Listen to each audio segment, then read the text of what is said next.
اعوذ باللہ من الشیطان اللعین الرجیم بسم اللہ الرحمن الرحیم الحمد للہ رب العالمین والصلاة والسلام علی اشرف الانبیاء والمرسلین سیدنا ابی القاسم محمد وقال أهل بيته الطيبين الطاهرين واللعنة الدائمة على أعدائهم أجمعين أما بعد فقد قال الله تبارك وتعالى في كلامه الحميد وفرقانه المجيد قوله الحق وهو أصدق القائلين بسم الله الرحمن الرحيم ادعوا ربكم تضرعا وخفيا إنه لا يحب المعتدين۔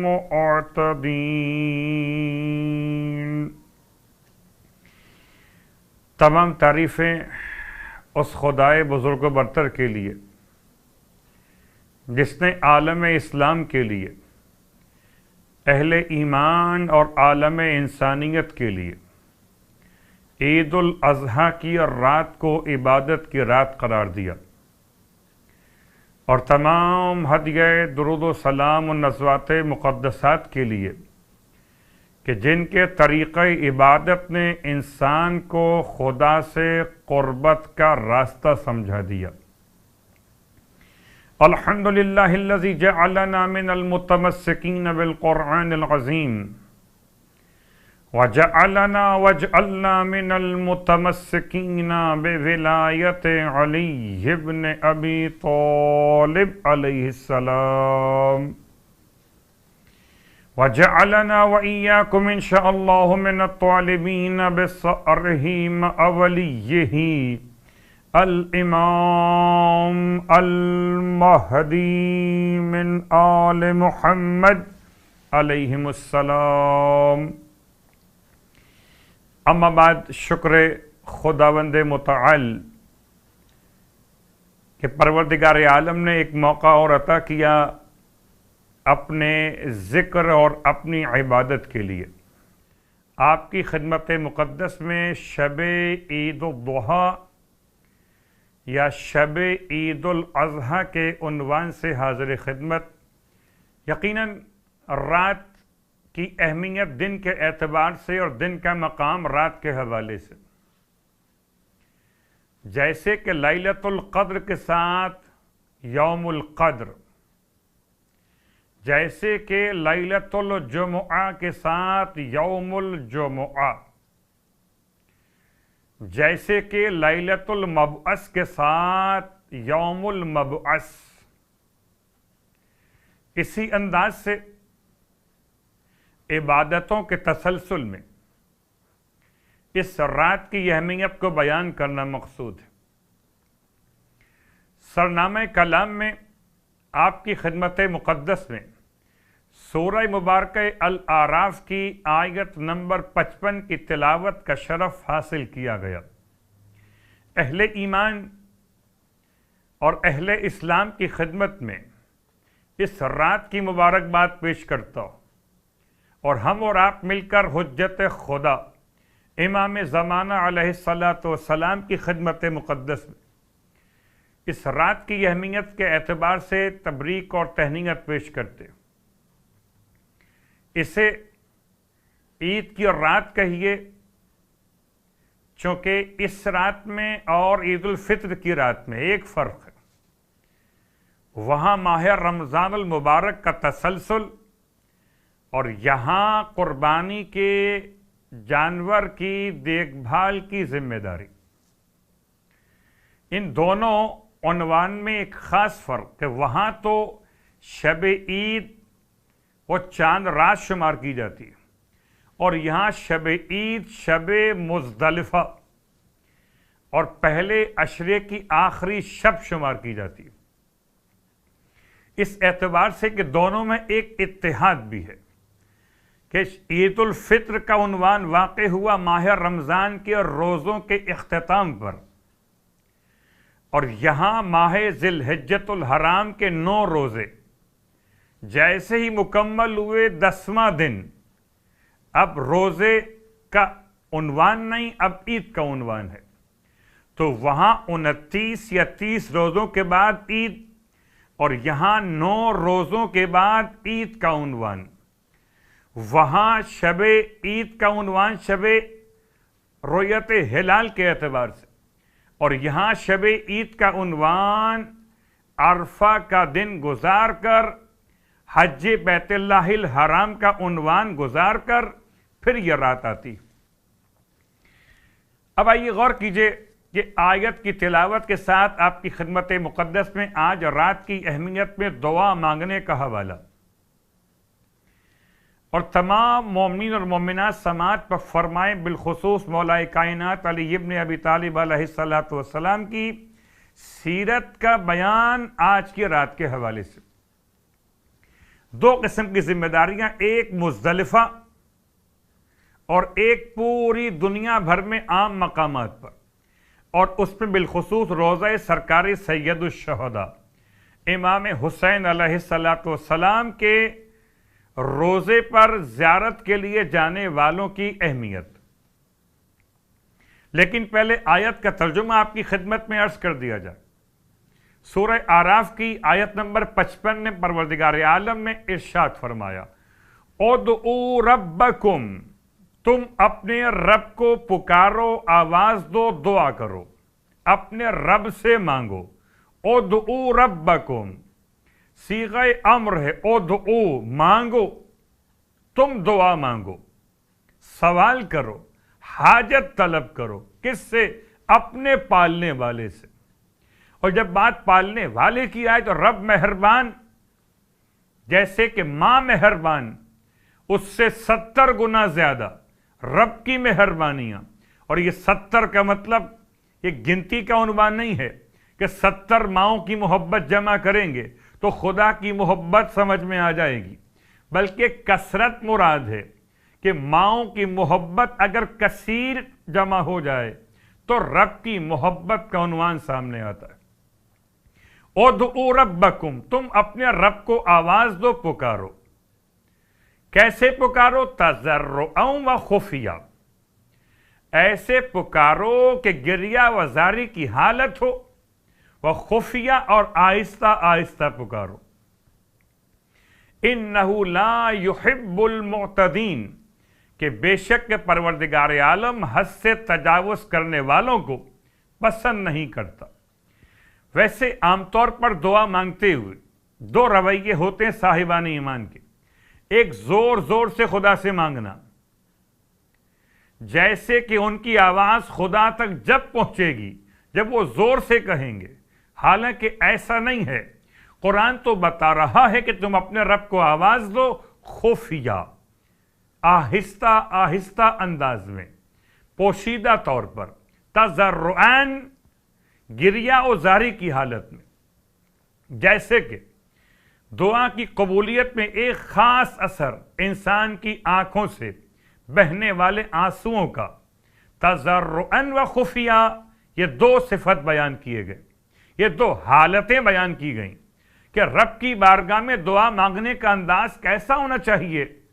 قرآن اس پر بحث نہیں کرتا کہ ہاتھ اٹھا کے مانگو، ہاتھ جوڑ کے مانگو، کہ ہاتھ سر سے اوپر اٹھا کے مانگو۔ دعائے قنوت کا مسئلہ الگ ہے۔ عام دعاؤں کے لیے ہاتھوں کا اٹھانا، کتنا اٹھانا؟ ایک ہاتھ کا اٹھانا، اور جس کے دونوں ہاتھ نہ ہوں تو کیا وہ دعا نہیں مانگ سکتا؟ ادعوا ربکم، خدا دعا کی قبولیت کے لیے تمہارے ہاتھوں کا محتاج نہیں ہے، البتہ ایک کیفیت پیدا کرنے کے لیے انسان کو حکم دیا گیا کہ تم ہاتھوں کو اٹھا کے دعا مانگو، تضرعاً، لیکن بناوٹ نہ ہو، دکھاوا نہ ہو، بلکہ تضرع، گریہ و زاری ہو، خفیہ، اور اپنے رب سے پوشیدہ باتیں کرو، اللہ اکبر، شاید کسی اور تک آواز پہنچے تو اس کو شاید آپ کی دعا پر تعجب ہو، یا وہ آپ کی دعا کا استہزاء کرے کہ آپ خدا سے کیا مانگ رہے۔ جیسے کہ سرکار ختم یہ مرتبہ صلی اللہ علیہ وآلہ وسلم کی بارگاہ میں جناب جبرائیل امین کی آمد دحیہ کلبی کی شکل میں، اور حضرت ابو ذر غفاری رضی اللہ تعالی عنہ کی دعا کا تذکرہ، اللہم انی اسألک الایمان بک والتصدیق بنبیک والعافیت من جمیع البلاء والشکر علی العافیہ والغنی عن شرار الناس۔ یہ 5 جملات جناب ابو ذر کی دعا کے نہ تو کسی صحابی نے سنے، نہ کسی نمازی نے سنے، نہ اللہ کے حبیب کے سامنے آپ نے کبھی زور سے پڑھے۔ آپ آہستہ آہستہ دعا کرتے تھے، اور آپ کی آہستہ دعا جبرائیل امین سنتے تھے۔ آسمان کے فرشتے ابو ذر کی دعا اپنی زبان سے ادا کر رہے تھے، اور جب اللہ کے حبیب نے سوال کیا کہ ابو ذر کیا دعا مانگتے ہیں، تب جا کر یہ بات سامنے آئی۔ 5 چیزیں۔ پہلی بات، پروردگار میں تجھ سے تیری ذات پر ایمان کا سوال کرتا ہوں۔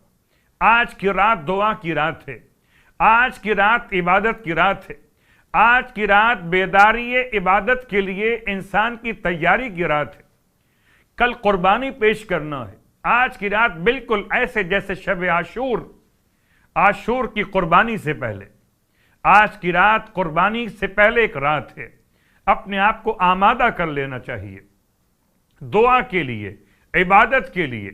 اور اسی لیے جناب ابو ذر کی دعا کے جملات آپ کی خدمت میں، اس کا ترجمہ، اللہم انی اسألک الایمان بک، اے پروردگار میں تجھ سے سوال کر رہا ہوں کہ تو مجھے اپنے ذات پر ایمان کی توفیق عطا فرما، والتصدیق بنبیک، اور اے پروردگار مجھے اپنے نبی کی تصدیق کرنے والوں میں شمار فرما کہ میں تیرے پیغمبر کی تصدیق کر سکوں۔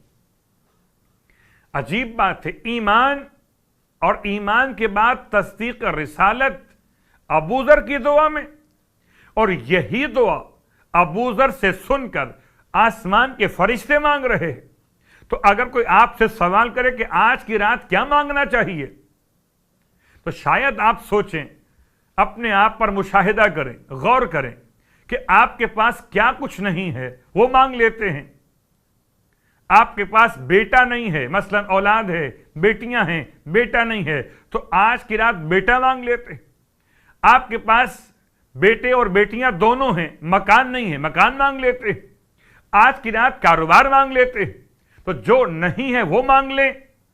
ایک طریقہ یہ کہ انسان کو جس کی احتیاج ہو انسان وہی مانگتا ہے، ایسا نہیں ہے۔ لیکن میں مثال آپ کی خدمت میں عرض کر دوں کہ یہ لازم ہے کہ انسان وہی مانگے جو انسان کے پاس نہ ہو، بلکہ انسان وہ بھی مانگے جو اس کے پاس موجود ہو، مگر کہیں ہاتھ سے نکل جانے کا خوف ہو۔ اللہ نے مجھے حیات بخشی تو میں حیات کا تسلسل مانگوں، اللہ نے مجھے صحت بخشی تو میں صحت کا دوام مانگوں، اللہ نے مجھے عافیت عطا فرمائی تو میں عافیت کا تسلسل طلب کروں۔ کسی انداز سے ایمان کہ بہرحال صبح اور شام، دن اور رات، جیسے جیسے افراد سے ملاقاتیں، ویسے ویسے انسان کے ایمان پر خطرات کے مسائل۔ اللہم انی اسألک الایمان بک والتصدیق بنبیک۔ اور چونکہ عید کی رات ہے، منقبت اور محفل کا عنوان بھی ہے، اور اس میں کوئی شک نہیں کہ ایمان کی دعا جب کوئی مانگ رہا ہوگا تو کل ایمان کا واسطہ دے کے دعا مانگے گا تو ایمان بھی سلامت رہے گا اور محبت مولائے کائنات کی برکتیں حاصل رہیں گی۔ اور رہی بات والتصدیق بنبیک، اور جب کوئی پیغمبر پر تصدیق کی دعا مانگے گا تو اول مصدق ختمی مرتبت علی ابن ابی طالب علیہ السلام کا وسیلہ بنا کے دعا مانگے گا۔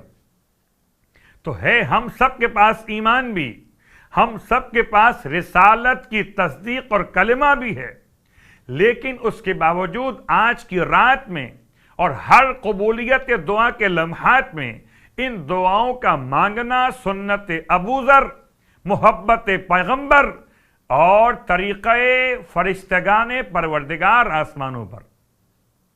اور تیسرا جملہ والعافیت من جمیع البلا، اور میں تمام بلاؤں سے عافیت مانگتا ہوں۔ اللہ اکبر۔ ایک کیفیت ہے عف مانگنا، ایک کیفیت ہے عافیت مانگنا۔ عف مانگنا ہے گناہوں پر، عافیت مانگنا ہے بلاؤں سے۔ والعافیت من جمیع البلا، اور اے پروردگار میں تمام بلاؤں سے عافیت طلب کرتا ہوں۔ والشکر علی العافیہ، بہت آسان ہے شکر مانگنا، بڑا مشکل ہے صبر مانگنا۔ اور یہاں ابوذر نے شکر مانگا ہے، صبر نہیں مانگا۔ صبر کب مانگیں؟ جبکہ بلاؤں پر عافیت نہ مانگ رہے ہوں۔ جب بلاؤں پر عافیت مانگ لی تو پھر بجائے صبر کے منزل شکر پر آ گئے۔ والشکر علی العافیہ، اور تمام نعمتوں میں عظیم ترین نعمت ایمان اور رسالت اور ولایت کے بعد وہ عافیت کی نعمت، جیسے کہ اس سے پہلے بھی شبہائے قدر میں اس روایت کو علماء اہل سنت نے اور علماء تشیع نے بیان کیا، امہات المومنین کے اعتبار سے، کہ خاتون سوال کریں یا رسول اللہ اگر شب قدر نصیب ہو، یا روایت شب قدر کے بارے میں یا شب برات کے بارے میں، تو کیا مانگے؟ عافیت مانگے۔ تو آج کی رات عافیت کا سوال، اور عافیت مل گئی تو عافیت پر والشکر علی العافیہ، اس عافیت کی نعمت پر شکر کی توفیق عطا فرما۔ اور خدا کا وعدہ لئن شکرتم لازیدنکم، اگر تم نے شکریہ ادا کیا تو میں تمہاری نعمتوں میں اضافہ کر دوں گا۔ والغنا عن شرار الناس، اور تمام شریر انسانوں سے بے نیازی کا سوال کرتا ہوں۔ یہاں پر یہ بات یاد دلا دوں کہ آج کی رات عید قربان کی رات، آج کی رات حاجیوں کے لیے مزدلفہ کی رات، اور مزدلفہ کی رات خاص ایسے عنوان میں شامل کہ خدا ہم سب کو نصیب کرے ماہ مبارکہ رمضان میں جو دعا مانگا کرتے تھے، اور سارے سال تمنا اللہم ارزقنا حج بیتک الحرام فی عام ھذا وفی کل عام۔ اور کتنے ہی حج کے محبت کرنے والے، حج کا ارادہ کرنے والے ایسے ہوں گے جو حج سے محروم ہو گئے، تو کیا کریں؟ سورہ حج کی تلاوت کریں۔ سورہ حج کی تلاوت کرنے کا ایک فائدہ یہ کہ جتنے لوگ ماضی میں حج کر چکے، اور جتنے لوگ مستقبل میں حج کریں گے، اور جتنے لوگ زمانے حال میں حج کر رہے ہیں، ان تمام کے حجوں کے ثواب کے برابر خدا سورہ حج کی تلاوت کرنے والے کے نام اعمال میں یہ ثواب مرحمت فرمائے گا۔ تو شب مزدلفہ روایت کے اعتبار سے مرتبے میں شب قدر سے کم نہیں ہے۔ اللہ اکبر۔ اور چونکہ رویت کے اعتبار سے یہ شب مزدلفہ حاجیوں کے لیے، شب عید حاجیوں کے علاوہ تمام افراد کے لیے، کہ جہاں رویت اس انداز سے واقع ہوئی کہ جمعۃ المبارک کا دن عید القربان کا دن قرار پائے گا، عید الاضحیٰ کا دن قرار پائے گا، شب جمعہ، اللہ اکبر، شب عید، شب جمعہ، شب مزدلفہ حاجیوں کے لیے، اور شب جمعہ شب زیارت امام حسین علیہ السلام، یہ قربانی کی رات۔ اس کی اہمیت پر مولا کائنات علی ابن ابی طالب علیہ السلام کا جملہ ارشاد فرماتے ہیں، اپنے رب کی بارگاہ میں دعا کیجئے۔ 4 راتیں ایسی ہیں جو مولا متقیان ان 4 راتوں میں اہتمام کرتے ہیں جاگنے کا۔ ان میں سے پہلی رات جس میں جاگنے کا اہتمام کرتے ہیں، یکم رجب کی شب اول رجب، مولا کائنات اس رات میں جاگنے کا اہتمام کرتے ہیں۔ اور دوسری رات ماہ شعبان کے نصف شعبان کی شب، یعنی شب 15 شعبان، رات جاگنے والی رات، اور تیسری رات مولا کے سیرت کے اعتبار سے عید الفطر کی رات، یعنی کہ چاند رات ماہ رمضان کے بعد آنے والی عید کے حوالے سے، اور چوتھی اور آخری رات مولا کائنات کی جس میں آپ جاگنے کا اہتمام کرتے تھے، وہ رات ہے عید قربان کی رات۔ تو 4 راتیں، عجیب بات ہے، ان 4 راتوں میں سے شب قدر کا عنوان نہیں، وہ الگ سے۔ ان 4 راتوں میں شب بعثت کا عنوان نہیں، ان 4 راتوں میں شب معراج کا عنوان نہیں، ان 4 راتوں میں شب دہو العرش کا عنوان نہیں، ان 4 راتوں میں شب عرفہ کا عنوان نہیں۔ روایت کے لحاظ سے 4 راتیں اول رجب کی شب، نیمہ شعبان کی شب، عید الفطر کی شب اور عید قربان کی شب، ان 4 راتوں میں میرا مولا شب بیداری کا اہتمام کرتا ہے۔ ویسے تو مولا سوتے کتنا تھے، جس کا پوتا سید سجاد علیہ السلام جب کسی شخص راوی نے کنیز امام سے سوال کیا تو نے امام کی کتنی خدمت انجام دی، کہتی 20 یا 25 سال تقریباً میں امام کی خدمت میں رہی، تو نے امام کی زندگی میں کیا دیکھا؟ تو کہتی خلاصہ بیان کروں کہ تفصیل بیان کروں؟ راوی نے کہا خلاصہ ہی بیان کر دے، کہ خلاصہ یہ نہ کبھی دن کے وقت میں دسترخوان بچھایا امام کے لیے اور نہ کبھی رات کے وقت میں بستر سجایا امام کے لیے، تو دنوں کو روزہ رکھنے والا امام اور راتوں کو عبادت کے لیے بیدار رہنے والا امام۔ یہ بات یاد رہے کہ خدا نے دن اور رات کا اختلاف خود قرار دیا ہے، رات کو الگ بنایا اور دن کو الگ بنایا۔ دن کو بنایا تلاش معاش کے لیے اور رات کو بنایا آرام و سکون کے لیے۔ انسان اگر رات کو نہ سوئے تو دن میں معاش کے لیے کس طرح سے اپنے آپ کو آمادہ کر سکے؟ یہ خدا کی شان ہے کہ لا تأخذہ سنۃ ولا نوم، کہ نہ اس کو نیند آتی ہے نہ اس کو اونگ آتی ہے۔ البتہ خدا کے سوا شاید اب کہا جائے کہ مولائے کائنات علی ابن ابی طالب علیہ السلام ساری رات جاگ کر خدا کی عبادت کرنے والا۔ ایک رات تو ایسی آئی جس میں امام سو گئے، شب ہجرت۔ شب ہجرت مولا کے سونے سے اسلام کی بیداری کا عنوان بنا۔ تو مولا کی سیرت میں 4 راتوں کا بیان، جس میں شب بیداری۔ اب رات بھر جاگنے کا مطلب کیا؟ ایک رات بھر جاگنے کا مطلب کہ آپ رات شروع ہونے سے لے کر رات کے ختم ہونے تک، یعنی کہ اذان مغرب سے لے کر اور اذان صبح تک رات بھر جاگتے رہے۔ اس کا نام ہے احیاء اللیل، رات کو جاگ کر گزارنا پوری رات۔ اور اس کو سمجھانے کے لیے لفظ استعمال ہوا سحر، اور ایک لفظ استعمال ہوا سحر، یعنی ایک وہ سحر جس میں سین کے بعد 2 چشمی ہاں استعمال ہوا، اور ایک وہ سحر جس میں سین کے بعد ہاں استعمال ہوا۔ تو سحر کا مطلب یہ کہ انسان کا رات میں نہ سونا، اور سحر کا مطلب کہ صبح کی اذان سے پہلے کا وقت، رات کا آخری حصہ۔ میرا مولا رات میں آرام بھی کرتے، رات میں عبادت بھی کرتے، اور 4 راتوں کے لیے خاص اہتمام کا حکم بھی دیتے، آپ کی سنت میں شامل، آپ کی سیرت میں شامل ہے۔ تو آج کی رات کے اعمال میں جہاں ذکر معصوم ہو، جہاں خوشیوں کا عنوان ہو، وہاں زیارت امام حسین علیہ السلام اور شب عید کی مناسبت سے انسان کی ذمہ داری ہے کہ ساری رات بجائے بازار میں گزارنے کی، اب تو خیر کرونا کے خوف کی بنیاد پر بعض ممالک کے بعض شہروں میں اور بعض شہروں کے بعض بازاروں میں لاک ڈاؤن کر دیا گیا، تو اب تو شاید رات میں جانا ممکن نہ ہو۔